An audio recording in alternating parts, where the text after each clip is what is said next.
দেখেন ভাই, আশেপাশে কেউ নাই, পুরা একেবারে নির্জুম রাত। আমার শরীরের পশম পুরা কাঁপতেছে, একটা মানুষও নাই, সবাই ঘুমাই গেছে এই ঢাকা শহরের।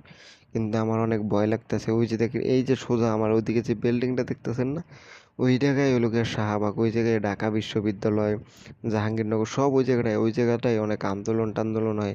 এখান থেকে আমার একেবারে এখান থেকে বরাবর সোজা রাস্তা। এখান থেকে আমি যখন শুনি অ্যাম্বুলেন্সের শব্দ, শুনলে আমার ভিতরটা হাউত করে ওঠে, আমি ঘুম থেকে লাফ দিয়ে উঠি। কারণ আমার লাখো ছাত্র ভাইদের জন্য খুব চিন্তা হইতেছে যে আমরা নিশ্চিন্তে ঘুমাইতেছি, আর ওই বেচারারা আমাদের জন্যই তো এত কিছু করতেছে, আর তারা তো মনে করে যে নিজেদের ঘুম খাওন সব কিছু নষ্ট কইরা আমাদের জন্য লড়তেছে। আল্লাহ, তুমি তাদের হেফাজত করো আল্লাহ। এই লড়াইয়ে যারা মারা গেছে আল্লাহ, তুমি তাদেরকে জান্নাতের উচ্চ মাকাম দান করো আল্লাহ।